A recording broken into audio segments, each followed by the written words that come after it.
ഇന്ന് നമ്മൾ ഡിസ്കസ് ചെയ്യുന്നത് ഇൻഫോർമേഷൻ ആൻഡ് കമ്മ്യൂണിക്കേഷൻ ടെക്നോളജിയുമായി ബന്ധപ്പെട്ടുള്ള ക്വസ്റ്റ്യനാണ്. ഇതിൽ കഴിഞ്ഞ വർഷങ്ങളിൽ ചോദിച്ചിട്ടുള്ള പ്രധാനപ്പെട്ട 100 ചോദ്യങ്ങളാണ് ഇന്ന് ഈ PDF ഞാൻ കൊടുത്തിട്ടുള്ളത്. ഈ PDF ഗ്രൂപ്പിൽ ഷെയർ ചെയ്യുന്നതായിരിക്കും. പിന്നെ യൂട്യൂബ് ചാനലിലാണ് നിങ്ങൾ വാച്ച് ചെയ്യണമെങ്കിൽ അതിൻ്റെ ഡിസ്ക്രിപ്ഷനിലും ഷെയർ ചെയ്തിട്ടുണ്ടായിരിക്കും. അപ്പോൾ നമുക്ക് ചോദ്യത്തിലേക്ക് കടക്കാം. ഇൻഫോർമേഷൻ ആൻഡ് കമ്മ്യൂണിക്കേഷൻ ടെക്നോളജിയിൽ പ്രധാനമായിട്ടും വരുന്ന 4 ഭാഗങ്ങൾ ഈ കാണിച്ചിട്ടുള്ള 4 ഭാഗങ്ങളാണ്. അതിൽ ഏറ്റവും കൂടുതൽ ചോദിച്ച് കണ്ടിട്ടുള്ളത് ഈ അബ്രിവിയേഷൻസും ടെർമിനോളജിയൊക്കെയാണ്. മറ്റുള്ള ഭാഗങ്ങളും വരാറുണ്ട്. അബ്രിവിയേഷൻ കുറേ ആയിട്ട് സ്ഥിരമായിട്ട് കാണാറുണ്ട്. അതുപോലെ digital initiatives in higher education അതും ചോദിക്കാറുണ്ട്. Information and communication technology and ഗവർണൻസും ചോദിക്കാറുണ്ട്. മറ്റ് ടോപ്പിക്കുകളൊക്കെ ചോദിക്കാറുണ്ട്. അപ്പോൾ കഴിഞ്ഞൊരു 10 വർഷത്തെ ചോദ്യങ്ങൾ അനലൈസ് ചെയ്ത് നോക്കിക്കഴിഞ്ഞാൽ നമുക്ക് വരാൻ സാധ്യതയുള്ള മേഖല ഏതൊക്കെയാണെന്ന് അറിയാൻ പറ്റും. ആ മേഖലയിലുള്ള പ്രധാനപ്പെട്ട ചോദ്യങ്ങൾ നോക്കാം നമുക്ക്. അതിൽ ഒരുപാട് പ്രാവശ്യം കണ്ടിട്ടുള്ള ഒരു ടോപ്പിക്കാണ് ബയോസിനെ കുറിച്ചുള്ള ചോദ്യം. ബയോസ് 2018 ഈ ചോദ്യം ചോദിച്ചിട്ടുണ്ട്. 2018 മാത്രമല്ല, അതിന് ശേഷം ഈ ചോദ്യങ്ങൾ കണ്ടിട്ടുണ്ട്. നമുക്ക് പ്രാവശ്യം കുറച്ച് ഫാസ്റ്റിൽ പോവാം. ഓക്കെ, ഈ ബയോസ് എന്ന് പറഞ്ഞാൽ എന്താണെന്നാണ് ക്വസ്റ്റ്യൻ വരുന്നത്. First question, BIOS, what is BIOS? ഇതിൻ്റെ ഫുൾ ഫോം എന്താണെന്നാണ് ചോദിക്കുന്നത്. What is the full form of the abbreviation of BIOS? BIOS. 2018 question വന്നിട്ടുള്ളത്. അപ്പോൾ ബയോസ് എന്ന് പറഞ്ഞാൽ ആക്ച്വലി ബേസിക് ഇൻപുട്ട് ഔട്ട്പുട്ട് സിസ്റ്റമാണ് ബയോസ് എന്ന് പറയുന്നത്. ഓക്കെ, ഇത് നമ്മൾ എന്താണ് സാധനം എന്ന് വെച്ചാൽ ഇതൊരു സോഫ്റ്റ്വെയർ ആണ്. ആക്ച്വലി സോഫ്റ്റ്വെയർ ആണെന്ന് നമുക്ക് പറയാൻ കഴിയില്ല. ഇതെന്താണ് ഒരു എന്താണ് നമ്മുടെ CPU-ൻ്റെ ഉള്ളിൽ ഉള്ള ഒരു സ്പെസിഫിക് ചിപ്പാണ്. ഓക്കെ, ഇത് നമ്മുടെ എന്താണ് കമ്പ്യൂട്ടർ ഓപ്പൺ ചെയ്യുന്ന സമയത്ത് ഡയറക്റ്റായിട്ട് നമ്മൾ OS എന്ന് പറയാമല്ലോ, ഓപ്പറേറ്റിംഗ് സിസ്റ്റം. ഈ OS വർക്ക് ചെയ്യുന്നതിന് മുമ്പ് ഇത് വർക്ക് ചെയ്താൽ മാത്രമേ എന്ത് ചെയ്യുള്ളൂ, ഈ കമ്പ്യൂട്ടർ ഓപ്പൺ ആവുകയുള്ളൂ. ഓക്കെ, ഇതൊരു നോൺ വോളറ്റൈൽ റാം ആണ്, അല്ലെങ്കിൽ ഒരു ഫ്ലാഷ് മെമ്മറിയാണ്. കമ്പ്യൂട്ടറിൻ്റെ മദർ ബോർഡിൻ്റെ ഉള്ളിലാണ് എന്ത് ചെയ്യുക, ഈ ബയോസ് എന്ന് പറഞ്ഞ സാധനം ലൊക്കേറ്റ് ചെയ്യുക. കമ്പ്യൂട്ടറിൻ്റെ ഹാർഡ്വെയറും അതുപോലെ തന്നെ ഓപ്പറേറ്റിംഗ് സിസ്റ്റവും തമ്മിലുള്ള കണക്ഷൻസ് ഒരു കമ്പ്യൂട്ടർ ഓപ്പൺ ചെയ്യുന്ന സമയത്ത് നമ്മൾ പവർ ബട്ടൺ കൊടുക്കുന്ന സമയത്ത് ഈ ഓപ്പറേറ്റിംഗ് സിസ്റ്റവും ഹാർഡ്വെയറും തമ്മിലുള്ള കണക്ഷൻ സ്റ്റാർട്ട് ചെയ്യുന്നത് ഈ ബയോസിലൂടെയാണ്. ഓക്കെ, ബയോസ് നമ്മൾ നേരത്തെ പറഞ്ഞല്ലോ, ഈ പവർ ബട്ടൺ ക്ലിക്ക് ചെയ്യുന്ന സമയത്ത് CPU എന്ത് ചെയ്യൂല, ഡയറക്റ്റായിട്ട് ഓപ്പൺ ചെയ്യൂല. നമ്മൾ കമ്പ്യൂട്ടർ ഓപ്പൺ ചെയ്യുന്ന സമയത്ത് ശ്രദ്ധിച്ചിട്ടുണ്ടാവും, നിങ്ങൾ പവർ ബട്ടൺ ഓപ്പൺ ചെയ്ത് കഴിഞ്ഞാൽ ആദ്യം നമ്മുടെ എന്താണ്, ഇപ്പോൾ ഡെല്ലാണെങ്കിൽ ഡെല്ലിൻ്റെ ലോഗോ വരും. എന്നിട്ട് അതെന്ത് ചെയ്യും, അതിങ്ങനെ ബൂട്ട് ചെയ്ത് വരികയാണല്ലോ ചെയ്യുക. എന്നിട്ടാണ് എന്ത് ചെയ്യുക, നമ്മുടെ ഓപ്പറേറ്റിംഗ് സിസ്റ്റം, ഇപ്പോൾ വിൻഡോസ് ആണെങ്കിൽ വിൻഡോസ്, അല്ലെങ്കിൽ നെക്സ് ആണെങ്കിൽ നെക്സ് ഒക്കെ ഓപ്പൺ ചെയ്ത് വരിക. അപ്പോൾ അതിന് മുമ്പ് ഈ കമ്പ്യൂട്ടർ ഈ ഓപ്പറേറ്റിംഗ് സിസ്റ്റം ലൊക്കേറ്റ് ചെയ്യുന്നതിന് മുമ്പ് കമ്പ്യൂട്ടറിലെല്ലാം കോമ്പണൻറ്റുകളുണ്ടോ, അതിൻ്റെ ഹാർഡ്വെയറുകളെല്ലാം പ്രോപ്പറായിട്ട് വർക്കിംഗ് ആണോ എന്നൊക്കെ നോക്കുന്നത് ഈ ബയോസാണ്. ഓക്കെ, അപ്പോൾ ഇതിന് ഒരുപാട് സവിശേഷതകളൊക്കെ ഉണ്ട്. ഇത് നമുക്ക് എന്ത് ചെയ്യാം, ജസ്റ്റ് ഒന്ന് ഇവിടെ ടൈപ്പ് ചെയ്ത് വെക്കാം, കുറച്ചും കൂടെ ക്ലാരിറ്റിക്ക് വേണ്ടിയിട്ട്.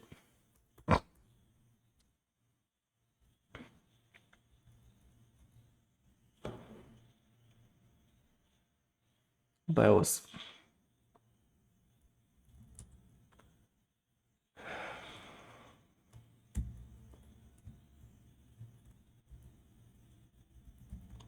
ബയോസ് എന്ന് പറഞ്ഞാൽ നമ്മൾ നേരത്തെ പറഞ്ഞല്ലോ, എന്താണ്, ബേസിക് ഇൻപുട്ട് ഔട്ട്പുട്ട് സിസ്റ്റം. ഇതെന്താണ്, നമ്മൾ നേരത്തെ പറഞ്ഞല്ലോ, ഇറ്റ് ഈസ് എ ക്രിട്ടിക്കൽ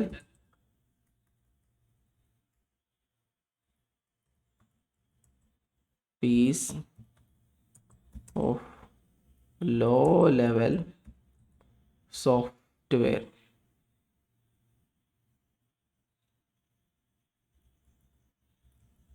ഇതൊരു ടൈപ്പ് ഓഫ് സോഫ്റ്റ്വെയർ ആണ് എന്ന് മനസ്സിലാക്കാം നമുക്ക്. Embedded on small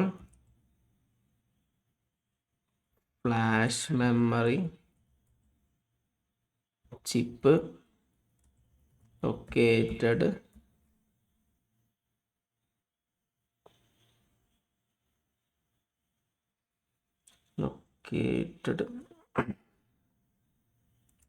directly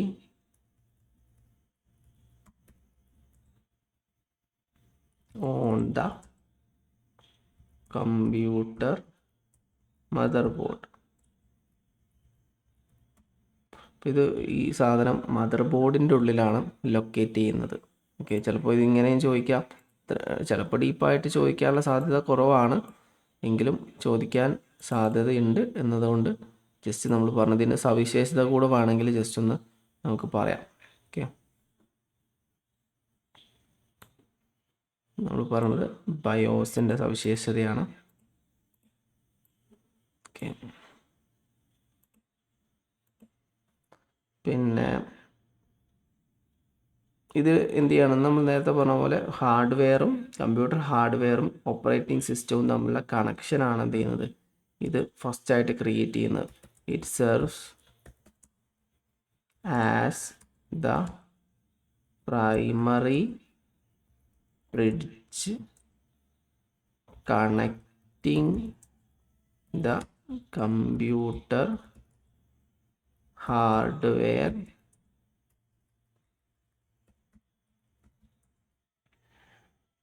component to its operating system. Operating സിസ്റ്റവുമായിട്ട് കണക്ട് ചെയ്യുകയാണ് ഇവിടെ ചെയ്യുന്നത്. ഓക്കെ, ഇനി ഇതിൻ്റെ നമ്മൾ എന്താണ് നേരത്തെ ഇപ്പോൾ പറഞ്ഞല്ലോ, ഈ പവർ ബട്ടൺ, നമ്മൾ കമ്പ്യൂട്ടറിൻ്റെ പവർ ബട്ടൺ ക്ലിക്ക് ചെയ്യുന്ന സമയത്ത് പവർ ബട്ടൺ സിസ്റ്റം ഒന്നിച്ച് ഓപ്പണായി വരുന്നില്ല. അപ്പോൾ നമ്മൾ വിൻഡോസ് ആണ് നമ്മുടെ സിസ്റ്റം എന്ന് കരുതുക. അപ്പോൾ വിൻഡോസ് നമ്മൾ കമ്പ്യൂട്ടർ ഓപ്പൺ ചെയ്യുന്ന സമയത്ത് ആ വിൻഡോസ് എന്ന് പറഞ്ഞ സ്ക്രീനായിട്ട് തുറന്നിട്ട് നമ്മൾ ഡെസ്ക് ടോപ്പ് കാണിക്കണില്ലല്ലോ. അതിന് പകരം എന്താ കാണിക്കുന്നത്, നമ്മൾ എന്താണ് ഈ ബയോസാണ് വർക്കാണത്. അത് എന്ത് ചെയ്യും, ആദ്യം എന്ത് ചെയ്യണം, ഹാർഡ്വെയറുമായി കമ്മ്യൂണിക്കേറ്റ് ചെയ്യുന്നു, പിന്നെ റാമുമായി കമ്മ്യൂണിക്കേറ്റ് ചെയ്യുന്നു.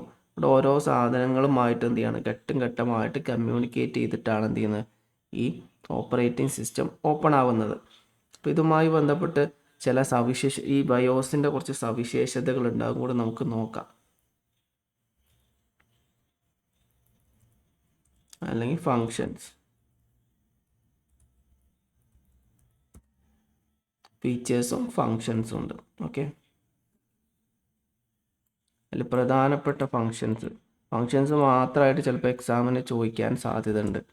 അപ്പോൾ നമുക്ക് നോക്കാം. ഇതിൽ താഴെ പറയുന്നൊരു 4 പോയിന്റുകൾ താഴെ പറയുന്നുണ്ട്. 4 പോയിന്റുകൾ 4 വ്യത്യസ്ത ചോദ്യങ്ങളായിട്ട് വരാൻ സാധ്യതയുണ്ട്. അപ്പോൾ നമ്മൾ ഒരു ചോദ്യമാണ് ഡിസ്കസ് ചെയ്യുന്നത് എങ്കിലും ഒരു ചോദ്യത്തിൻ്റെ വിശദീകരണമായിട്ട് വരുന്ന വിശദീകരണത്തിൽ 10ഓ 15ഓ ചോദ്യങ്ങൾ വരാൻ സാധ്യതയുണ്ട്. അപ്പോൾ നിങ്ങൾ ആ രീതിയിൽ അത് ഫോക്കസ് ചെയ്യുക കേട്ടോ. ഇപ്പോൾ നമ്മൾ പറയുന്നത് ബയോസിൻ്റെ സവിശേഷതകളാണ്. അതിൽ പ്രധാനപ്പെട്ടൊരു സവിശേഷതയാണ് പോസ്റ്റ് എന്ന് പറഞ്ഞാൽ പവർ ഓൺ സെൽഫ് ടെസ്റ്റ് എന്നാണ് പോസ്റ്റ് എന്ന് പറയുന്നത്. ഇവിടെ നമ്മുടെ ഈ ബയോസിൻ്റെ സവിശേഷതയാണ്. ഇത് ചെയ്യുന്നത് എന്താണെന്ന് വെച്ചാൽ, നമ്മൾ കമ്പ്യൂട്ടറിന് ഈ ബയോസിന് പവർ ലഭിക്കുന്ന സമയത്ത് എന്ത് ചെയ്യും, അത് പോസ്റ്റ് റൺ ചെയ്യാറ് പവർ ഓൺ സെൽഫ് ടെസ്റ്റ്. കമ്പ്യൂട്ടറിൻ്റെ ഹാർഡ്വെയറുകളൊക്കെ പ്രോപ്പറായിട്ട് വർക്ക് ചെയ്യുന്നുണ്ടോ, അതായത് പ്രോസസ്സർ പ്രോപ്പറായിട്ട് വർക്ക് ചെയ്യുന്നുണ്ടോ, മൊഡ്യൂൾസ് പ്രോപ്പറായിട്ട് വർക്ക് ചെയ്യുന്നുണ്ടോ, ഗ്രാഫിക്സ് കാർഡ് പ്രോപ്പറായിട്ട് വർക്ക് ചെയ്യുന്നുണ്ടോ, കീബോർഡ് വർക്ക് ചെയ്യുന്നുണ്ടോ, പ്രസൻ്റ് ആണോ, ഓക്കെ എന്നെന്ത് ചെയ്യും, അത് വർക്ക് ചെയ്യുന്നുണ്ടോ എന്ന് നോക്കും. ഫങ്ഷൻസ് കറക്റ്റാണോ, സ്റ്റേബിൾ ആവണോ, പവർ ഓക്കെ ആണോ. ഫെയിൽഡ് ആണെങ്കിൽ ഒരു ബീപ്പ് കോഡ് അല്ലെങ്കിൽ ബീപ്പ് സൗണ്ട് അല്ലെങ്കിൽ എററിങ് മെസ്സേജ് എന്ത് ചെയ്യും, സ്ക്രീനിൽ കാണിക്കും. അല്ലെങ്കിൽ എന്ത് ചെയ്യും, അത് മുന്നോട്ട് പോവുകയാണ് ചെയ്യുന്നത്. അപ്പോൾ പോസ്റ്റ് എന്ന് പറഞ്ഞാൽ എന്താണെന്ന് നമ്മൾ മനസ്സിലാക്കണം. പവർ ഓൺ സെൽഫ് ടെസ്റ്റ് എന്നാണ് ഇതുകൊണ്ട് പറയുന്നത്. അപ്പോൾ ഇതിൻ്റെ ഒരു ഫങ്ഷൻ എന്താണെന്ന് വെച്ചാൽ ടൈപ്പ് ചെയ്യാം, as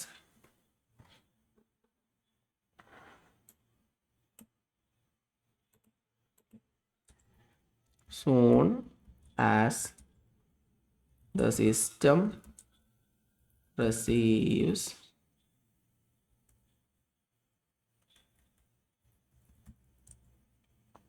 power,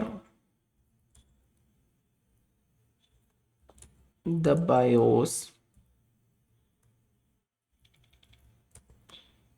run a diagnostic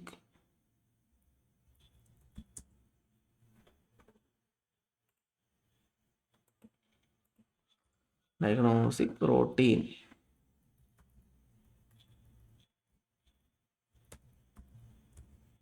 known as the post. അപ്പോൾ ഇതിൽ ഈ പോസ്റ്റ് എന്ന് പറഞ്ഞ ടോപ്പിക്ക് സാധ്യത ഉണ്ട്. അപ്പോൾ പോസ്റ്റ് എന്ന് പറഞ്ഞാൽ എന്താണ്, ശരിക്കും ഈ കമ്പ്യൂട്ടർ ഓപ്പൺ ചെയ്യുന്ന സമയത്ത് ഒരു സിസ്റ്റം ഓക്കെ ആണോ എന്നുള്ള ഒരു ഡയഗ്നോസ്റ്റിക്കിനാണ് എന്ത് പറയാം, പോസ്റ്റ് എന്ന് പറയാം. ഇറ്റ് വെരിഫൈസ്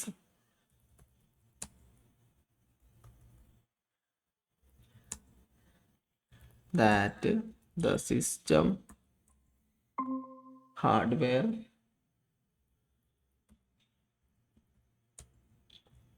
such as നമുക്ക് പറയുമ്പോൾ processor,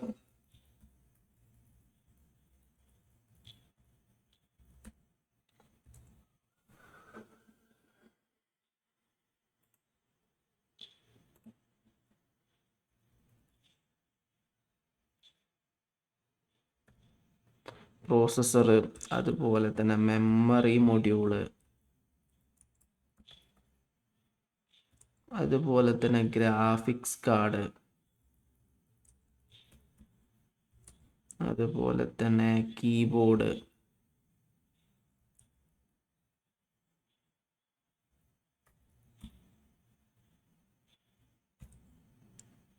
is present functioning correctly and receiving stable power. ഇതാണ് പോസ്റ്റിൻ്റെ വർക്ക്. ഓക്കെ, പോസ്റ്റ് എന്ന് പറഞ്ഞാൽ എന്താണ്, ഇപ്പോൾ നമ്മൾ ഡിസ്കസ് ചെയ്തുകൊണ്ടിരിക്കുന്നത് എന്താണ്, ഒരു ക്വസ്റ്റ്യൻ്റെ ബേസിലാണ് ഇപ്പോൾ ഇത്ര ഡീപ്പായിട്ട് നമ്മൾ പോയത്. ബയോസിൻ്റെ ഫുൾ ഫോമാണ് ചോദിച്ചത്. ബയോസ് എന്ന് പറഞ്ഞാൽ കമ്പ്യൂട്ടറിൻ്റെ ഉള്ളിലുള്ള മദർ ബോർഡിൻ്റെ ഉള്ളിലുള്ള ഒരു സോഫ്റ്റ്വെയർ ലൈക്ക് ഒരു മെമ്മറിയാണ്. ഇത് വളരെ മൈന്യൂട്ടായിട്ടുള്ള ലോ ലെവൽ സോഫ്റ്റ്വെയർ പോലെ ഒരു പീസ് ഓഫ് സോഫ്റ്റ്വെയർ ആണ്. ഇതിൻ്റെ വർക്ക് എന്താണെന്ന് വെച്ചാൽ ഇത് കമ്പ്യൂട്ടർ ഓപ്പൺ ചെയ്യുന്ന സമയത്ത് കമ്പ്യൂട്ടർ ഹാർഡ്വെയറും കമ്പ്യൂട്ടറിൻ്റെ ഓപ്പറേറ്റിംഗ് സിസ്റ്റവുമായിട്ട് എന്ത് ചെയ്യുക, കണക്ട് ചെയ്യുക എന്നതാണ്. കമ്പ്യൂട്ടർ സ്റ്റാർട്ട് ചെയ്യുന്ന സമയത്ത് നമ്മൾ എന്ത് ചെയ്യില്ല, നമ്മുടെ സിസ്റ്റം ഓപ്പൺ ചെയ്ത് അതേപോലെ അപ്പം തന്നെ എന്ത് ചെയ്യില്ല, നമുക്ക് നമ്മളെ മോണിറ്ററിൽ നമ്മളെ വിൻഡോസ് ആണെങ്കിൽ വിൻഡോസ് സ്ക്രീൻ അതുപോലെ ഓപ്പൺ ആയി വരില്ല, ഘട്ടം ഘട്ടമായിട്ടാണ് ഓപ്പൺ ആയി വരിക അല്ലേ. അപ്പോൾ ആദ്യം നമ്മൾ എന്ത് ചെയ്യും, ആദ്യം ഓരോ ഘട്ടം ഇങ്ങനെ കഴിഞ്ഞിട്ട് ഓരോ വെരിഫിക്കേഷന് ശേഷമാണ് ഈ ഓപ്പറേറ്റിംഗ് സിസ്റ്റം ഓപ്പൺ ആയി വരിക. അതിൽ ഈ ബയോസിന് വ്യത്യസ്ത പണികളുണ്ട്. അതിൽ പ്രധാനപ്പെട്ടൊരു ഫംഗ്ഷനാണ് പോസ്റ്റ് എന്ന് പറഞ്ഞ പണി. ഇതെന്താ ചെയ്യുന്നത് വെച്ചാൽ നമ്മുടെ കമ്പ്യൂട്ടർ ഓപ്പൺ ആയതിനു ശേഷം കമ്പ്യൂട്ടറിൻ്റെ എല്ലാ ടൂൾസും പ്രോസസ്സറും മെമ്മറിയും ഗ്രാഫിക്സ് കാർഡും കീബോർഡും ഒക്കെ പ്രോപ്പർ വർക്കിംഗ് ആണോ എന്ന് നോക്കലാണ് ഇതിൻ്റെ ഫസ്റ്റ് പണി. മറ്റൊരു ഫംഗ്ഷനാണ് boot strap loader. Boot strap loader എന്ന് പറയും. ഇതിനെ ബൂട്ടിംഗ് എന്നും പറയും. Booting process.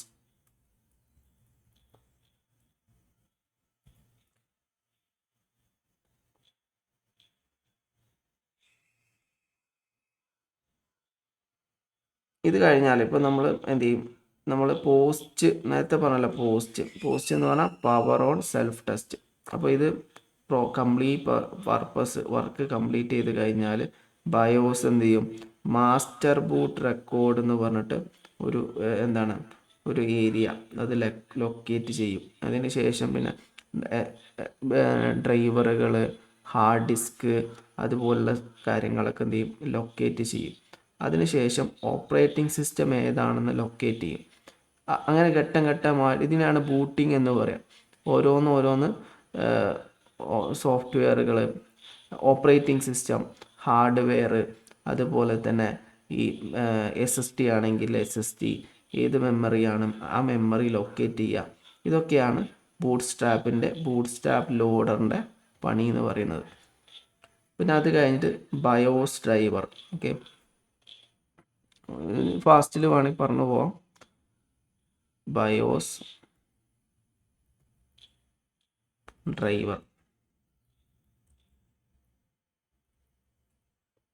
ഡ്രൈവർ എന്ന് പറഞ്ഞാൽ എന്താണ്, ഹാർഡ്വെയറും എന്താണ്, ഇപ്പോൾ നമ്മൾ ഓപ്പറേറ്റിംഗ് സിസ്റ്റം ഓപ്പൺ ആണെന്ന് ഇത് നമ്മൾ 2 സെക്കൻഡ് 3 സെക്കൻഡ് കൊണ്ട് നടക്കുന്ന പ്രോസസ്സാണ്. നമ്മൾ വിശദീകരിച്ച് പറയാന്നേ ഉള്ളൂ.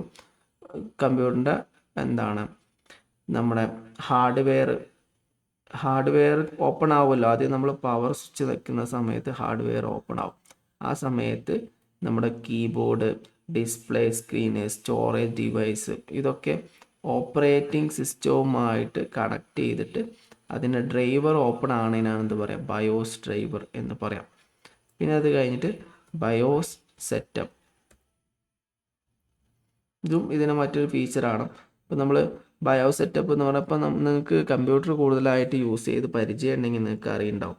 നമ്മൾ കമ്പ്യൂട്ടർ ഓപ്പൺ ആവണയിടയിൽ നമ്മൾ പുതിയ OS ഇൻസ്റ്റാൾ ചെയ്യുകയോ അങ്ങനെ എന്തെങ്കിലും ചേഞ്ചസ് ഒക്കെ വരുത്താൻ വേണ്ടിയിട്ട് നമുക്ക് എന്ത് ചെയ്യാൻ പറ്റും, ചില കോൺഫിഗറേഷൻ മെനൂസ് ഉണ്ടായിരിക്കും. ഇപ്പോൾ F1, F2, F10, ഡിലീറ്റ് അങ്ങനെയുള്ള ചില സ്വിച്ചുകൾ യൂസ് ചെയ്തിട്ടാണ് എന്ത് ചെയ്യുക, നമ്മൾ ഈ ബയോസ് സെറ്റപ്പ് ചെയ്യുക. അതിന് കുറേ എന്താണ് അതിലൂടെ നമുക്ക് എന്ത് ചെയ്യാൻ പറ്റും. ഇപ്പോൾ ഫോർ എക്സാമ്പിൾ നമ്മൾ memory card, pen drive use ചെയ്തിട്ട് നമ്മൾ ഡ്രൈവർ അല്ലെങ്കിൽ ഓപ്പറേറ്റിംഗ് സിസ്റ്റം ചേഞ്ച് ചെയ്യുകയാണെങ്കിൽ അത് ഓപ്പൺ ആയി വരുന്ന സമയത്ത് നമ്മൾ പെൻ ഡ്രൈവിൽ ആപ്പിൽ കുത്തുന്നു. എന്നിട്ട് സ്പെസിഫിക് കീ ഉണ്ടാവും, F2 ആണെങ്കിൽ F2 ക്ലിക്ക് ചെയ്യുന്നു. അപ്പോൾ ആ സമയത്ത് പുതിയൊരു വിൻഡോ ഡെവലപ്പ് ചെയ്യുന്നു. അതിൽ നമ്മൾ കോൺഫിഗറേഷനും ചേഞ്ചസ് ഒക്കെ വരുത്തുന്നുണ്ട്. അതിന് ബയോ സെറ്റപ്പ് എന്ന് പറയാം. ഓക്കെ, ഇതൊക്കെ ഇതിൽ വരുന്നതാണ്. ഇവിടെ നമ്മൾ 2 കാര്യങ്ങൾ ഇതിൽ നമുക്ക് മനസ്സിലായി. കമ്പ്യൂട്ടറിന് 2 തരത്തിലുള്ള ഡിവൈസുകൾ ഉണ്ടായിരിക്കും. ഒന്ന് ഹാർഡ്വെയറും മറ്റൊന്ന് സോഫ്റ്റ്വെയറും. ഹാർഡ്വെയർ എന്ന് പറഞ്ഞാൽ നമുക്ക് ഫിസിക്കൽ കോമ്പണൻറ്റിനാണെന്ന് പറയാം, ഹാർഡ്വെയർ എന്ന് പറയാം. അതുപോലെ സോഫ്റ്റ്വെയർ എന്ന് പറഞ്ഞാൽ ആപ്ലിക്കേഷനാണ്. റിട്ടേൺ യൂസേഴ്സ് എന്ത് ചെയ്യുന്നുണ്ട്, കോഡുകളൊക്കെ റിട്ടേൺ ചെയ്തിട്ടാണത് ഡെവലപ്പ് ചെയ്യുന്നത്. അപ്പോൾ ഇങ്ങനെയുള്ള കാര്യങ്ങൾ, ഒരുപാട് കാര്യങ്ങൾ ഇതിൽ വരുന്നുണ്ട്. അപ്പോൾ ജസ്റ്റ് നമ്മൾ ക്വസ്റ്റ്യൻ പറഞ്ഞത് what is the full form of abbreviation of BIOS. ബയോസിൻ്റെ അബ്രിവിയേഷൻ എന്ന് പറഞ്ഞാൽ ഇപ്പോൾ നമ്മളിവിടെ തൊട്ട് മുകളിൽ പറഞ്ഞു എന്താണ്, ബേസിക് ഇൻപുട്ട് ഔട്ട്പുട്ട് ഡിവൈസ് എന്നാണ്, സിസ്റ്റം എന്നാണ് അതിൻ്റെ ആൻസർ വരുന്നത്. ചോദിക്കാൻ സാധ്യതയുള്ള ചോദ്യമാണ്.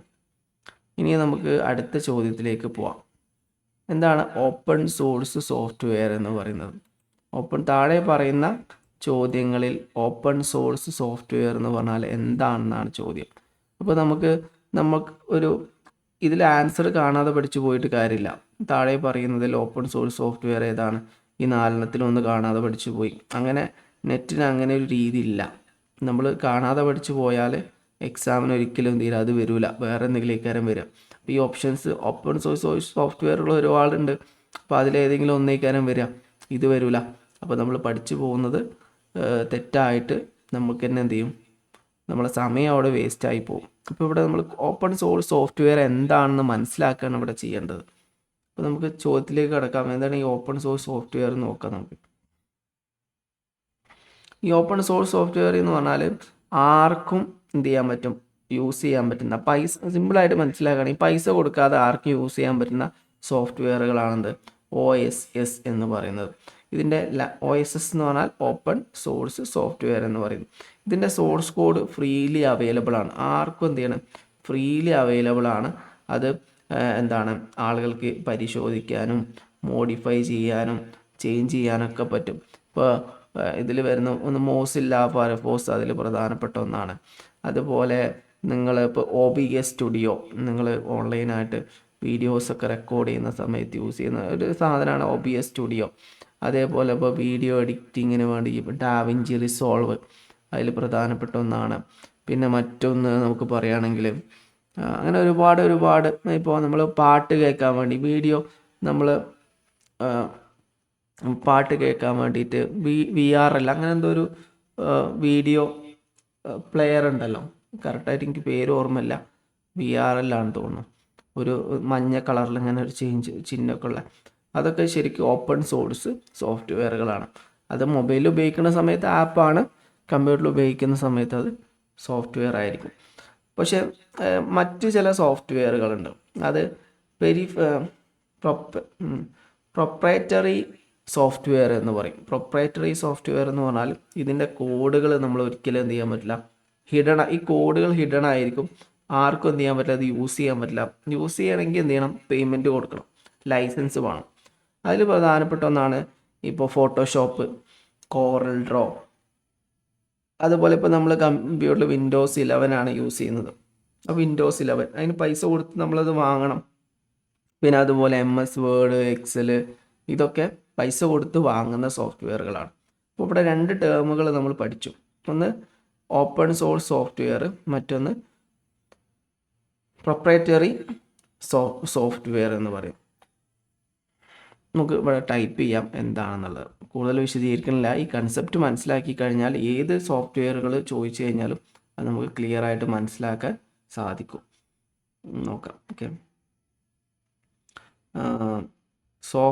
ഇത് ഇവിടെ ശ്രദ്ധിക്കേണ്ടത് software is classified based on its source code accessibility.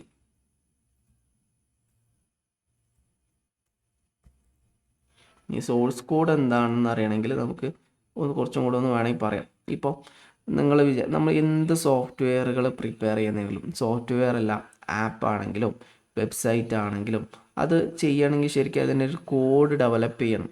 നിങ്ങൾ പഠിച്ചിട്ടല്ലോ ജാവ, C++, അങ്ങനെ പല രീതിയിലുള്ള കോഡുകൾ എഴുതുന്ന എന്തുണ്ട്, ആപ്ലിക്കേഷൻസ് ഉണ്ട്. അപ്പോൾ അതിലാണ് എന്ത് ചെയ്യുക, ഇപ്പോൾ പൈത്തൺ ഒരു പ്രധാനപ്പെട്ട ഒരു പ്രോഗ്രാമിംഗ് ലാംഗ്വേജ് ആണ്. അപ്പോൾ ഈ ലാംഗ്വേജ് യൂസ് ചെയ്തിട്ടൊക്കെയാണ് എന്താ പറയുക, കോഡുകൾ എഴുതുക. ഇത് ഇങ്ങനെ തന്നെ ആവണമെന്നില്ല, വ്യത്യസ്ത എന്തുണ്ട് കോഡിങ് ലാംഗ്വേജുകളുണ്ട്. അപ്പോൾ നമ്മളത് പഠിച്ചിട്ട് നമുക്ക് എന്ത് ചെയ്യാം, ആ കോഡ് എഴുതിയിട്ട് ആ കോഡാണ് എന്ത് ക്രിയേറ്റ് ചെയ്യുന്നത്, ഇപ്പോൾ ഈ നമ്മുടെ സോഫ്റ്റ്വെയറുകൾ, ഹാർഡ്വെയർ സോഫ്റ്റ്വെയറുകൾ, ആപ്പ് ഇതൊക്കെ ഡെവലപ്പ് ചെയ്യുന്നത്. ഫോർ എക്സാമ്പിൾ നമ്മളൊരു ഉദാഹരണം എടുക്കുകയാണെങ്കിൽ നമ്മുടെ ഈ Windows 11 എന്ന് പറയുന്ന നമ്മൾ യൂസ് ചെയ്യുന്ന ഈ ഓപ്പറേറ്റിംഗ് സിസ്റ്റം, ഇതിനൊരു സോഴ്സ് കോഡ് ഉണ്ട്. ഈ കോഡ് ഒരാൾ ഈ കോഡ് കംപ്ലീറ്റ് ആയിട്ട് എഴുതിയിട്ട് അത് റൺ ചെയ്യുമ്പോഴാണ് എന്ത് ചെയ്യുന്നത്, ഈ ഓപ്പൺ സോഴ്സ് OS അതായത് Windows 11 വർക്ക് ചെയ്യുന്നത്. അതേപോലെ തന്നെ നമ്മൾ ഫോട്ടോഷോപ്പ് ആണെങ്കിലും മോസില്ല ഫയർഫോക്സ് ആണെങ്കിലും വേർഡ് നമ്മൾ സ്ഥിരമായിട്ട് യൂസ് ചെയ്യുന്നതാണല്ലോ. ഇപ്പോൾ നമ്മൾ യൂസ് ചെയ്യുന്നത് MS വേർഡാണ്. ഈ വേർഡ് ശരിക്കും ഒരാൾ കോഡ് എഴുതിയിട്ടാണ് എന്ത് ചെയ്യുന്നത്, ഇത് ക്രിയേറ്റ് ചെയ്തിട്ടുള്ളത്. അപ്പോൾ ഈ കോഡ്, ഈ സോഴ്സ് കോഡിൻ്റെ ആക്സസിബിലിറ്റി ബേസിൽ സോഫ്റ്റ്വെയറുകൾ രണ്ടായിട്ട് ഡിവൈഡ് ചെയ്യുന്നുണ്ട്. അതിലൊന്നാണെന്ത്, open source software. Open source software എന്ന് പറഞ്ഞാൽ ഇതിൻ്റെ സോഴ്സ് കോഡ് എല്ലാവർക്കും ആക്സസ് ചെയ്യാൻ പറ്റും, അത് ചേഞ്ച് ചെയ്യാൻ പറ്റും. ഇപ്പോൾ ലിനക്സ് നിങ്ങൾ കേട്ടിട്ടുണ്ടല്ലോ, ലിനക്സ് ശരിക്കും എന്താണ്, ഒരു ഓപ്പൺ സോഴ്സാണ്. ലിനക്സിൽ എന്ത് ചെയ്യാൻ പറ്റും, ആർക്കും ചേഞ്ച് വരുത്താൻ പറ്റും, നമുക്കും ചേഞ്ച് വരുത്താൻ പറ്റും. ആൻഡ്രോയിഡ് ഒരു ഓപ്പൺ സോഴ്സാണ്, അതിൽ ചേഞ്ച് വരുത്താൻ പറ്റും. ഇപ്പോൾ അങ്ങനെ എന്ത് ചെയ്യാൻ പറ്റും, ചേഞ്ചുകൾ താഴെ എഴുതാം. Okay, open source software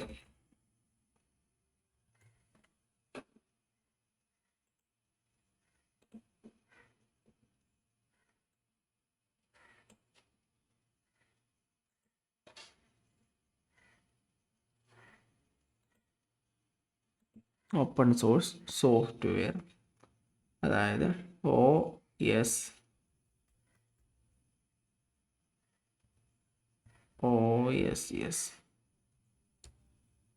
makes its source code freely available. ഇതാണ് ഇതിന് ഏറ്റവും പ്രധാനപ്പെട്ട point. For anyone to inspect, modify, enhance. ഈ പോയിന്റുകളൊക്കെ ഇതിൻ്റെ ഭാഗമായിട്ട് ഓർത്ത് വെക്കണം. നമ്മൾ ഈ ക്വസ്റ്റ്യനും ഓപ്ഷനും മാത്രം ഓർത്ത് വെച്ച് കഴിഞ്ഞാൽ നമുക്ക് ചിലപ്പോൾ ഈ ക്വസ്റ്റ്യൻ ഒരിക്കലും ചിലപ്പോൾ വന്നോണമെന്നില്ല. ഈ open source software, open source എന്ന് പറഞ്ഞാൽ എന്താണെന്ന് മനസ്സിലാക്കണം. ഓക്കെ, അതേപോലെ എൻഹാൻസ്. ഓക്കെ, അതേപോലെ തന്നെ കൺവേഴ്സ്ലി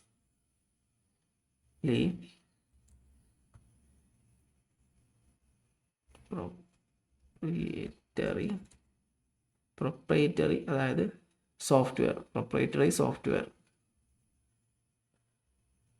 അതായത് നമ്മൾ രണ്ട് തരത്തിലുള്ള സോഫ്റ്റ്വെയറുകൾ ഉണ്ടെന്ന് പറഞ്ഞല്ലോ.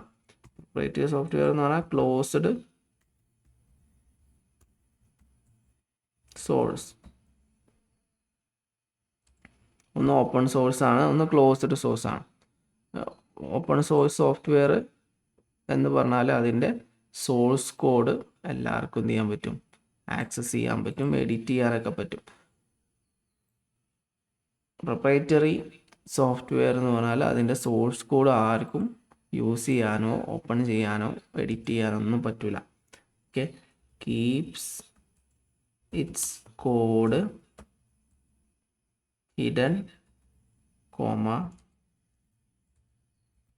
And user must pay for a licence to use it. അതായത് പൈസ കൊടുക്കണം. പൈസ കൊടുത്താൽ മാത്രമേ എന്ത് ചെയ്യാൻ പറ്റുള്ളൂ, ഈ ക്ലോസ്ഡ് സോഴ്സ് സോഫ്റ്റ്വെയർ നമുക്ക് യൂസ് ചെയ്യാൻ പറ്റുള്ളൂ. ഓപ്പൺ സോഴ്സ് സോഫ്റ്റ്വെയർ പൈസ കൊടുക്കാതെ യൂസ് ചെയ്യാം. അതാണ് രണ്ടും നമ്മളുടെ പ്രധാനപ്പെട്ട വ്യത്യാസം. സിമ്പിളായിട്ട് മനസ്സിലാക്കുക. ഈ ഒരു എക്സാമ്പിൾ നമുക്ക് നോക്കുകയാണെങ്കിൽ കുറച്ച് എക്സാമ്പിളുകളോട് എഴുതാം. MS വേർഡ്, അതുപോലെ തന്നെ ക്വസ്റ്റ്യനിൽ കൊടുത്തിട്ടുള്ള സാധനം തന്നെ ഫോട്ടോഷോപ്പ്, അതുപോലെ തന്നെ പിന്നെന്താ ക്വസ്റ്റ്യനിൽ കൊടുത്തിട്ടുള്ള വിൻഡോസ്. ഇതൊക്കെ ക്ലോസ്ഡ് സോഴ്സുകളാണ്. അപ്പോൾ ഇതിൽ നമുക്ക് ആൻസർ വരുന്നത് ഏതാണ്? അപ്പോൾ ഇതിൽ ഫയർഫോക്സ് ആണ് ഇതിൻ്റെ ആൻസർ വരുന്നത്. ഓക്കെ, ഓപ്ഷൻ സി ഫയർഫോക്സ് ആണ് നമ്മുടെ ആൻസർ. ഇവിടെ രണ്ട് കാര്യങ്ങൾ ഈ ചോദ്യത്തിൽ നിന്ന് നമ്മൾ മനസ്സിലാക്കാനുള്ള 3 കാര്യങ്ങളാണ്. ഒന്ന്, സോഫ്റ്റ്വെയറുകളെ ക്ലാസിഫൈ ചെയ്യുന്നത് സാധാരണ പല രീതിയിൽ സോഫ്റ്റ്വെയറുകളെ ക്ലാസിഫൈ ചെയ്യാം. അതിൽ പ്രധാനപ്പെട്ട ഒരു ക്ലാസിഫിക്കേഷനാണ് സോഴ്സ് കോഡിൻ്റെ ആക്സസിബിലിറ്റിയുടെ ബേസിലുള്ള ക്ലാസിഫിക്കേഷൻ. സോഴ്സ് കോഡ് ആക്സസിബിലിറ്റിയുടെ ബേസിലുള്ള ക്ലാസിഫിക്കേഷൻ, അതായത് എല്ലാവർക്കും ഇതിൻ്റെ സോഴ്സ് കോഡ് ആക്സസ് ചെയ്യാൻ പറ്റുകയാണെങ്കിൽ അതിന് ഓപ്പൺ സോഴ്സ് സോഫ്റ്റ്വെയർ എന്ന് പറയും. ഓക്കെ, അതിൽ പ്രധാനപ്പെട്ട ഒന്നാണെന്ത്, ഇപ്പോൾ മോസില്ല ഫയർഫോക്സ്, ലിനക്സ്, അതുപോലെ തന്നെ ഇപ്പോൾ OBS സ്റ്റുഡിയോ, അങ്ങനെയുള്ള കുറേ സാധനങ്ങളുണ്ട്. അത് നമുക്ക് എന്ത് ചെയ്യാൻ പറ്റും, ഫ്രീലി ആക്സസ് ചെയ്യാൻ പറ്റും. അതിന് പൈസ ഒന്നും കൊടുക്കണ്ടെന്ന് മനസ്സിലാക്കിയാൽ മതി. പിന്നെ പ്രൊപ്രൈറ്ററി സോഫ്റ്റ്വെയർ, അതായത് ക്ലോസ്ഡ് സോഴ്സ് സോഫ്റ്റ്വെയർ, അതിന് നമുക്കതിൻ്റെ കോഡുകളൊന്നും നമുക്ക് യൂസ് ചെയ്യാൻ പറ്റില്ല പൈസ കൊടുക്കാതെ. അപ്പോൾ അതാണ് നമ്മളിപ്പോൾ നമുക്കറിയാലോ, നമ്മൾ വിൻഡോസ് യൂസ് ചെയ്യുന്ന വിൻഡോസ് പൈസ കൊടുത്തിട്ടാണല്ലോ നമ്മൾ വിൻഡോസ് യൂസ് ചെയ്യണത്. അല്ലെങ്കിൽ നമ്മൾ ലാപ്ടോപ്പ് വാങ്ങിയ സമയത്ത് നമുക്കതിൽ വിൻഡോസ് ഉണ്ടായിരിക്കും. പക്ഷെ അത് ക്രാക്ക്ഡ് വേർഷൻസ് ഒക്കെ അവൈലബിൾ ആണ്. പക്ഷേ അതെന്തുണ്ടാവും, ക്രാക്ക്ഡ് വേർഷൻസ് നമ്മൾ യൂസ് ചെയ്ത് കഴിഞ്ഞാൽ നമ്മളെ കമ്പ്യൂട്ടറിന് പ്രശ്നം ഉണ്ടാവും, വൈറസ് കയറാം. ഫോട്ടോഷോപ്പും അതേപോലെ തന്നെയാണ്, MS വേർഡും അതേപോലെ തന്നെയാണ്. നമ്മൾ പൈസ കൊടുക്കാതെ ക്രാക്ക്ഡ് വേർഷൻ ചെയ്ത് കഴിഞ്ഞാൽ അത് നമ്മുടെ സിസ്റ്റത്തെ അത് എഫക്റ്റ് ചെയ്യും. നോർമലി നമ്മൾ സാധാരണ പൈസ കൊടുത്താണ് അത് വാങ്ങുക. അപ്പോൾ അതാണ് ഇതിൽ വരുന്നത്. നമുക്ക് അടുത്ത ക്വസ്റ്റ്യനിലേക്ക് നമുക്ക് പോവാം. ഓക്കെ, ഇനി അടുത്തത് ഇവിടെ നമ്മൾ ക്വസ്റ്റ്യൻ ചോദിക്കാം. 1 terabyte of memory equal to 1 TB എന്ന് പറഞ്ഞാൽ എത്രയാണ്? ഓക്കെ, അത് വളരെ എളുപ്പത്തിൽ നമുക്ക് നോക്കാം. 1 ടെറാബൈറ്റ് 1 ടെറാബൈറ്റ് എന്ന് പറഞ്ഞാൽ ഇപ്പോൾ നമുക്ക് ആൻസർ വരുന്നത് സി ആണ് ഓപ്ഷൻ. ഒരു 1 TB എന്ന് പറഞ്ഞാൽ 1 ടെറാബൈറ്റ് എന്ന് പറഞ്ഞാൽ 1200.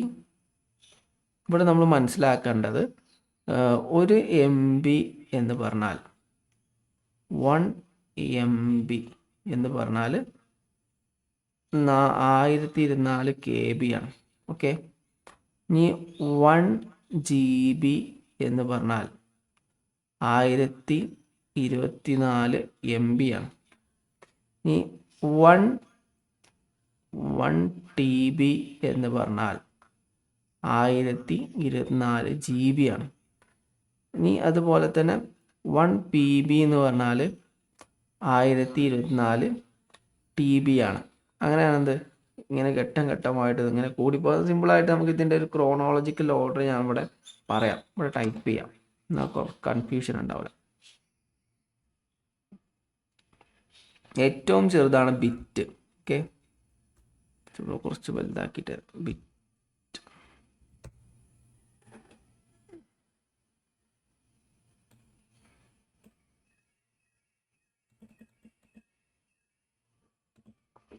ബിറ്റ് അത് കഴിഞ്ഞിട്ട് നിബിൾ.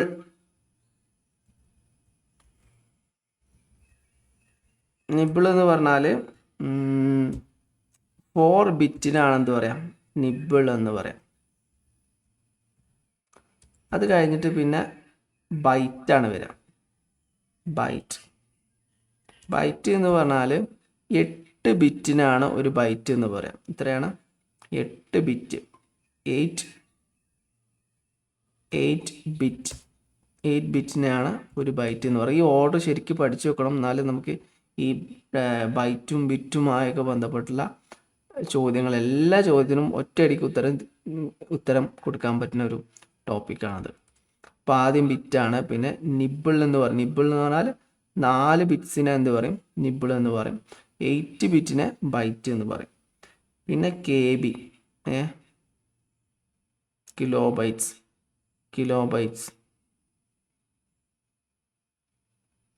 KB പിന്നെ അതൊക്കെ നമുക്ക് അറിയണം, മുകളിൽ എഴുതിയിട്ടുണ്ടല്ലോ. അപ്പോൾ MB. കിലോബൈറ്റ് കഴിഞ്ഞിട്ടാണ് എന്ത് MB എന്ന് പറഞ്ഞത്. MB എന്ന് പറഞ്ഞാൽ മെഗാബൈറ്റാണ്. മെഗാബൈറ്റ് കഴിഞ്ഞിട്ട് എന്താണ് ജിഗാബൈറ്റ്, ടിഗാബൈറ്റ്, അങ്ങനെ ഓരോന്നാണ് വരിക. നമുക്ക് ഓരോന്നിൻ്റെയും കുറച്ചും കൂടെ വിശദീകരണം വേണമെങ്കിൽ നമുക്ക് നോക്കണം, എപ്പോഴും നല്ലതാണ്.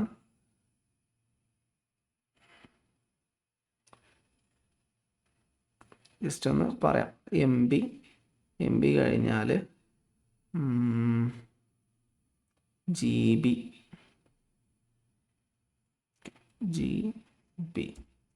GB കഴിഞ്ഞാൽ TB, ടെറാബൈറ്റ്. TB കഴിഞ്ഞാൽ PB, അത് കഴിഞ്ഞാൽ EB അല്ല EB. ഓരോന്ന് എന്താണ് നമുക്ക് നോക്കാം. ഓക്കെ, ഇതിൻ്റെ ഒരു എക്സ്പ്ലനേഷൻ ഞാനിവിടെ തരാം. സമയം വൈകുന്നുണ്ടെങ്കിലും ഇത് ഇമ്പോർട്ടൻ്റ് ആണ്. നമുക്ക് ഇത് വിശദീകരിക്കാതെ മുന്നോട്ട് പോകുക എന്ന് പറഞ്ഞാൽ അത് ചിലപ്പോൾ ഇതിൽ നിന്ന് ഒരുപാട് ചോദ്യങ്ങൾ ചോദിച്ചേക്കാം. ഇവിടെ നമ്മൾ ആദ്യം ബിറ്റാണ് മനസ്സിലാക്കേണ്ടത്.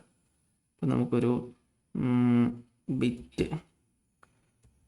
എന്ന് പറഞ്ഞാൽ ഒരു വാല്യൂ, ഒരു ഡിജിറ്റിനാണ് എന്ത് പറയുക, ബിറ്റ് എന്ന് പറയാം. ഒരു ഡിജിറ്റ് എന്ന് പറഞ്ഞാൽ 2 ബൈനറി വാല്യൂസ് ഉണ്ടാവും, ഒന്നെങ്കിൽ 0 അല്ലെങ്കിൽ 1. ഇതിനാണ് ബിറ്റ് എന്ന് പറയാം. ഓക്കെ, അത് നിങ്ങൾ മനസ്സിലാക്കിയെടുക്കാം. ഓക്കെ, ബിറ്റ് എന്ന് പറഞ്ഞാൽ ഒറ്റ വാല്യൂ ഉണ്ടാവുള്ളൂ, ഒറ്റ വാല്യൂ, അതായത് 0 അല്ലെങ്കിൽ 1. ഇനി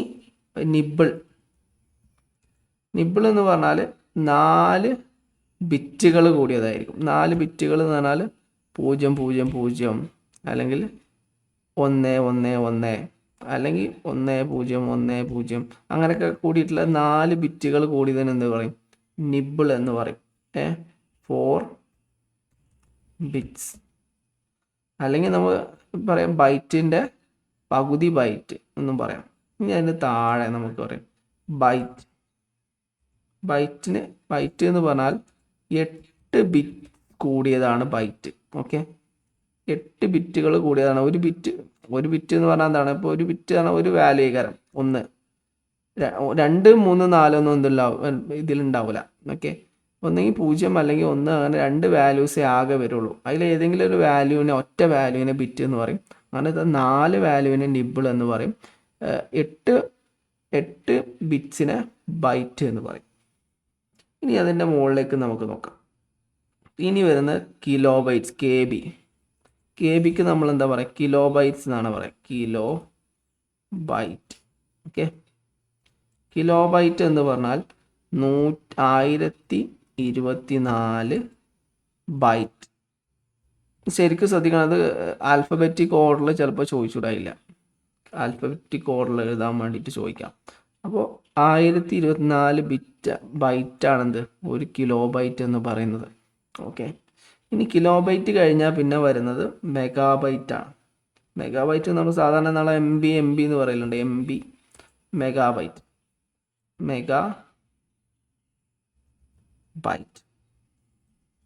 മെഗാബൈറ്റ് എന്ന് പറഞ്ഞാൽ എത്രയാണ്?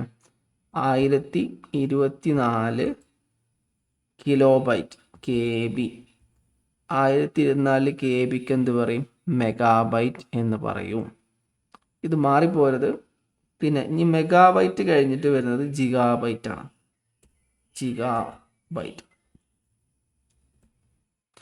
ജിഗാബൈറ്റിന് നമ്മൾ GB എന്ന് പറയും. ജിബിക്ക് നമ്മൾ ജിഗാബൈറ്റ്.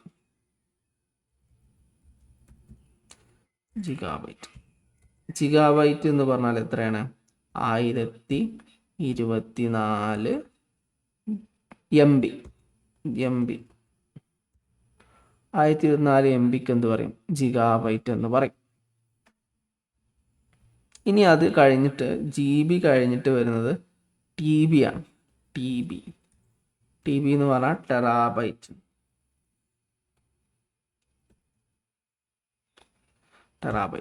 ടെറാബൈറ്റ് എന്ന് പറഞ്ഞാൽ 1024 GBക്കാണെന്ന് പറയാം, ടെറാബൈറ്റ് എന്ന് പറയാം. TB കഴിഞ്ഞാൽ പിന്നെ വരുന്നത് PB ആണ്. PB എന്ന് പറഞ്ഞാൽ പെറ്റാബൈറ്റ്. എന്ന് പറഞ്ഞാൽ എത്രയാണ്? പെറ്റാബൈറ്റ് എന്ന് പറഞ്ഞാൽ 1024 TB. 1024 TBക്കാണെന്ന് പറയാം, പെറ്റാബൈറ്റ് എന്ന് പറയാം. ഓക്കെ, അത് കഴിഞ്ഞിട്ട്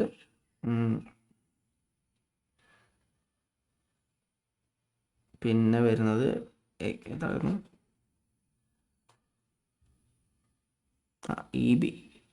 EB ആണ്. EB എന്ന് പറഞ്ഞാൽ എക്സാബൈറ്റ്.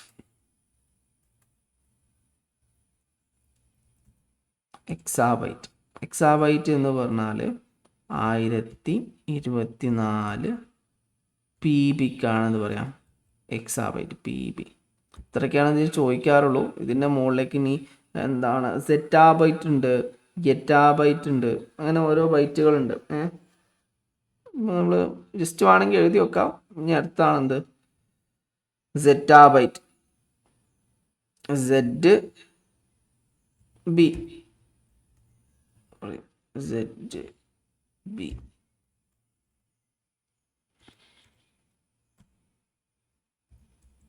സെറ്റാബൈറ്റ് എന്ന് പറയും.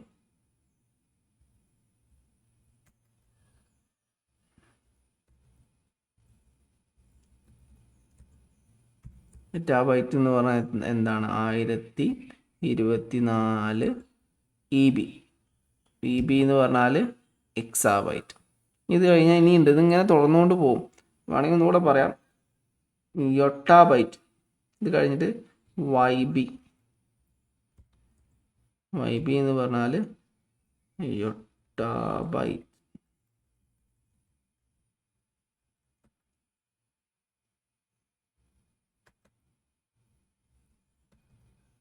ഒട്ടാബൈറ്റ്. ഒട്ടാബൈറ്റ് എന്ന് പറഞ്ഞാൽ 1024 GB.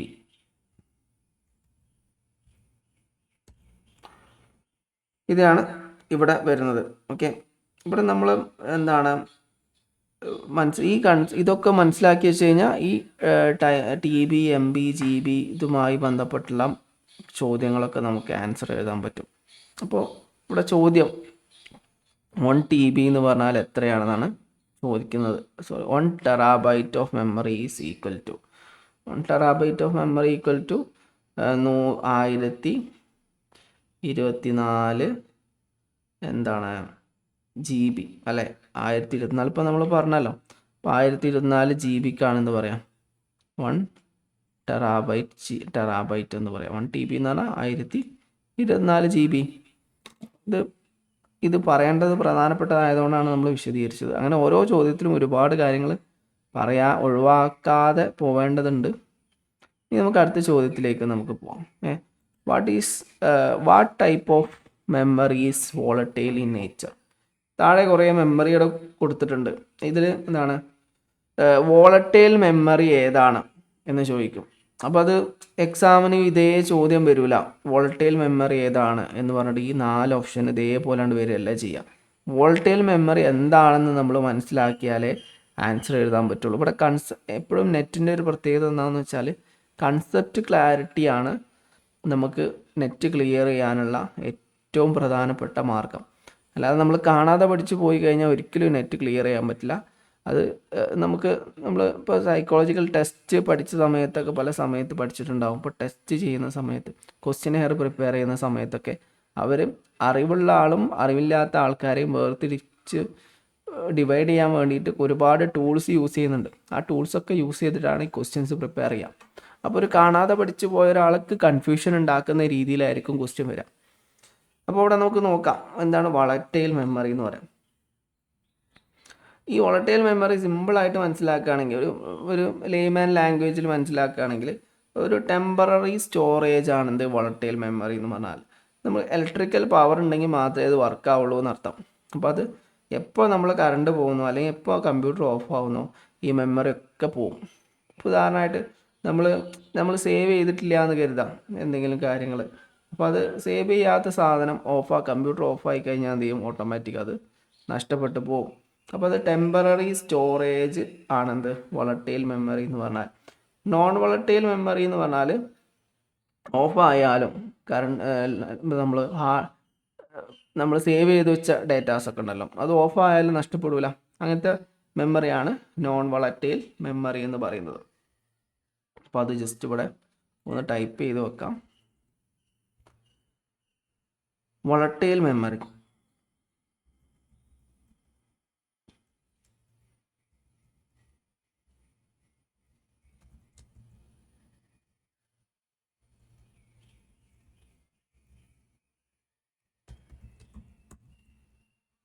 volatile memory.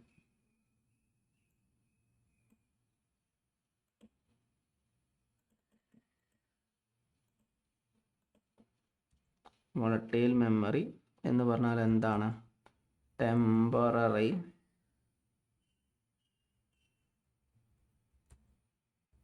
Storage that require electrical power to maintain data. Current ഉണ്ടെങ്കിൽ അല്ലെങ്കിൽ ഓണായാൽ മാത്രമേ വോളറ്റൈൽ മെമ്മറി എന്ത് ചെയ്യുള്ളൂ? വർക്ക് ആവുള്ളൂ എന്നതാണ് അവിടെ ഉദ്ദേശിക്കുന്നത്.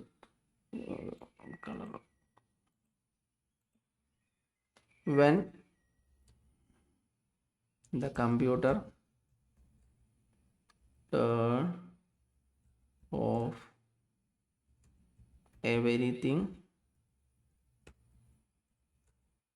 in RAM is wiped out അല്ലെ wiped clean. അതായത് ഓഫായി കഴിഞ്ഞാൽ എല്ലാം പോവും. അതാണ് വോളറ്റൈൽ മെമ്മറീൻ്റെ ഒരു പ്രധാനപ്പെട്ട ഒരു പ്രശ്നം എന്ന് പറയുന്നത്. ഈ നോൺ വോളറ്റൈൽ മെമ്മറി, ഇതിൽ ക്വസ്റ്റ്യനിൽ നോൺ വോളറ്റൈൽ മെമ്മറി ചോദിച്ചിട്ടില്ല, പക്ഷേ നോൺ വോളറ്റൈൽ മെമ്മറി കൂടി എന്താണെന്ന് നമുക്ക് നോക്കാം. Non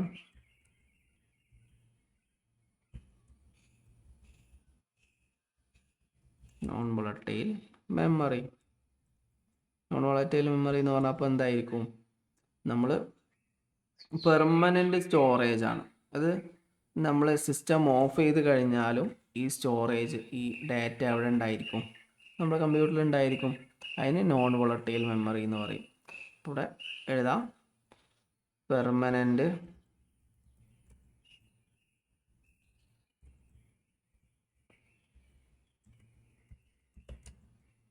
storage that retains data even when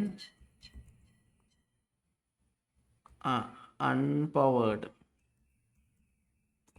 അതായത് ഇപ്പോൾ നമ്മൾ ഹാർഡ് ഡിസ്കിലുള്ള വിവരങ്ങൾ, അല്ലേ, സി ഡിയിലുള്ള വിവരങ്ങൾ, നമ്മളൊരു സി ഡി മുമ്പൊക്കെ പെൻ ഡ്രൈവ്, സി ഡി, ഇതൊക്കെ ഇതിൽ വരുന്നത് തന്നെയാണ്.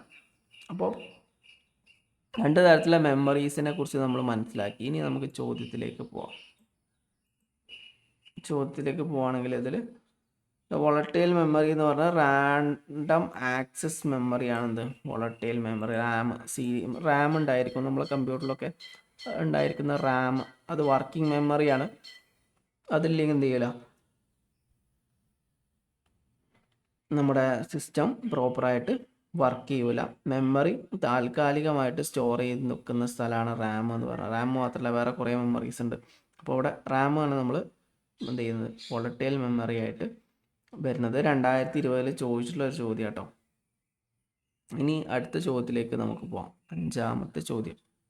ഇതിൽ ഈ PDF നമ്മൾ 100 ചോദ്യങ്ങൾ ഇൻഫർമേഷൻ ആൻഡ് കമ്മ്യൂണിക്കേഷൻ ടെക്നോളജിയുമായി ബന്ധപ്പെട്ട് 100 ചോദ്യങ്ങൾ കൊടുത്തിട്ടുണ്ട്.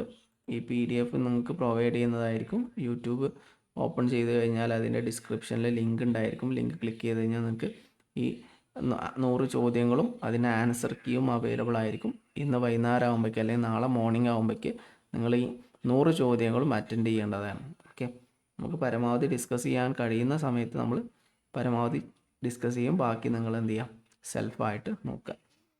അപ്പോൾ അതിൽ 5ാമത്തെ ചോദ്യം നമുക്ക് നോക്കാം.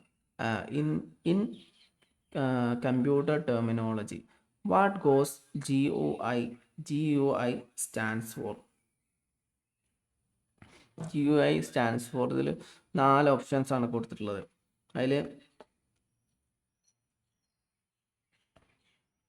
Graphical user interface, greater user interface, guidance user information, graphical unique information. ഇങ്ങനെ 4 ഓപ്ഷൻസ് ആണ് നമുക്ക് കൊടുത്തിട്ടുള്ളത്. ഇതിൽ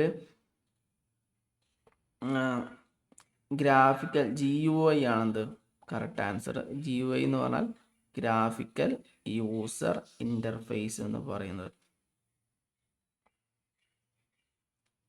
അപ്പോൾ നമുക്ക് എന്ത് ചെയ്ത് ശരിക്കും ഇതെന്ന് പറഞ്ഞാൽ എന്താ വെച്ചാൽ മനുഷ്യനും മെഷീനുമായിട്ട് ഇൻട്രാക്ട് ചെയ്യാനുള്ള ഒരു സംവിധാനം എന്താണത് GUI എന്ന് പറയുന്നത്. കൂടുതൽ വിശദമായിട്ട് പറയുകയാണെങ്കിൽ ഒരുപാട് കാര്യങ്ങൾ അതിൽ പറയാനുണ്ട്. ബട്ട് ഇത്ര മാത്രം നിങ്ങൾ മനസ്സിലാക്കി എന്താ GUI എന്നുള്ളത് ജസ്റ്റ് ഇവിടെ ടൈപ്പ് ചെയ്യാം. Operating system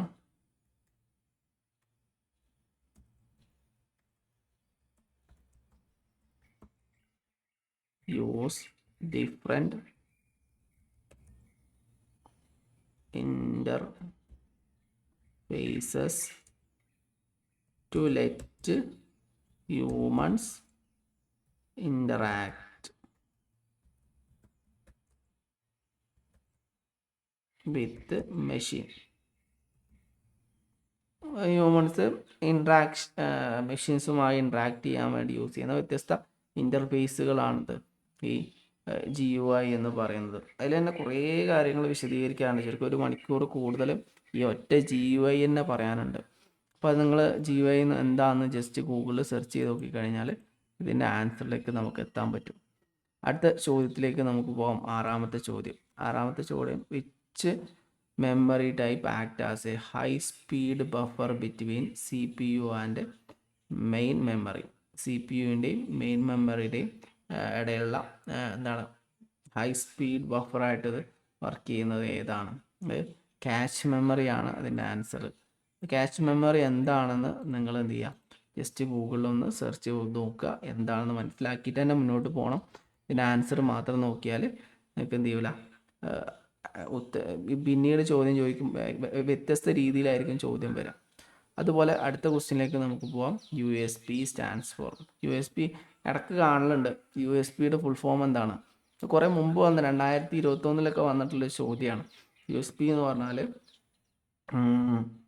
universal serial bus എന്നാണ് ഇതിൻ്റെ, യൂണിവേഴ്സൽ സീരിയൽ ബസ്സാണ് അതിൻ്റെ ഫുൾ ഫോമായിട്ട് വരുന്നത്. USB എന്ന് പറഞ്ഞാൽ എന്താണ് എന്ന് നിങ്ങൾ ഗൂഗിൾ സെർച്ച് ചെയ്യുക. ഓരോ ചോദ്യങ്ങൾ വായിക്കുന്ന സമയത്തും അതിൻ്റെ ഡീറ്റെയിൽസ് ഗൂഗിൾ സെർച്ച് ചെയ്തിട്ട് എന്ത് ചെയ്യുക, മുന്നോട്ട് പോവുക. അങ്ങനെ പ്രിപ്പയർ ചെയ്താൽ മാത്രമേ പ്രോപ്പറായിട്ട് നമുക്ക് നമ്മളെ ക്ലാസ് കംപ്ലീറ്റ് ചെയ്യാൻ പറ്റുള്ളൂ. ക്ലാസ് എന്ന് പറഞ്ഞാൽ നമ്മളെ പഠനം കംപ്ലീറ്റ് ചെയ്യാൻ പറ്റുള്ളൂ. ഇനി അടുത്ത 8ാമത്തെ ചോദ്യത്തിലേക്ക് നമുക്ക് പോവാം. 8ാമത്തത് high capacity, which of the following storage device has high capacity standard format. High capacity standard ഫോർമാറ്റുള്ള ഡിവൈസ്, സ്റ്റോറേജ് ഡിവൈസ് താഴെ പറയുന്ന ഏതാണ്? ഓരോന്ന് നമ്മൾ മുമ്പും പഠിച്ചതാണ്. CD-ROM, DVD ഉണ്ട്, ബ്ലൂറേ ഡിസ്ക് ഉണ്ട്, മാഗ്നറ്റിക് ടാപ്പ് ഉണ്ട്. അതിൽ ബ്ലൂറേ ഡിസ്ക്കാണ് കുറച്ചും കൂടെ സ്റ്റോറേജ് കപ്പാസിറ്റി ഉള്ള ഇത്. അത് ബ്ലൂറേ ഡിസ്ക്കാണ് ഇതിൻ്റെ ആൻസർ വരുന്നത്. അപ്പോൾ ഇതാണ് ഇതിൻ്റെ ആൻസർ വരുന്നത്. അങ്ങനെ ഇതിൽ 100 ചോദ്യങ്ങൾ ചോദിച്ചിട്ടുണ്ട്. ബാക്കി ചോദ്യങ്ങൾ നിങ്ങൾ എന്ത് ചെയ്യുക, ഡിസ്കസ് ചെയ്യുക. നിങ്ങൾ സ്വന്തമായിട്ട് തന്നെ എന്ത് ചെയ്യുക, പ്രിപ്പയർ ചെയ്യുക. മാത്രമല്ല നമ്മൾ ഒരുപാട് പ്രീവിയസ് ഇയർ ക്വസ്റ്റ്യൻസ് ഷെയർ ചെയ്തിട്ടുണ്ട്. പരമാവധി ക്വസ്റ്റ്യൻസ് അറ്റൻഡ് ചെയ്യാൻ നോക്കുക. അപ്പോൾ ഇന്നത്തെ സെഷൻ വൈൻഡപ്പ് ചെയ്യാൻ ആർക്കെങ്കിലും എന്തെങ്കിലും സംശയം ചോദിക്കാനുണ്ടെങ്കിൽ ചോദിക്കാം. റെക്കോർഡിങ്സ് കേട്ടില്ല. റെക്കോർഡിങ്സ് ഇപ്പോൾ തന്നെ ഉണ്ടോ സർ? ഷെയർ ചെയ്യാറുണ്ടല്ലോ, ഇപ്പോൾ തന്നെ ഒരു 5 മിനിറ്റിൻ്റെ ഉള്ളിൽ ഷെയർ ചെയ്യും. Okay thank you. പങ്കെടുത്ത എല്ലാവർക്കും നന്ദി.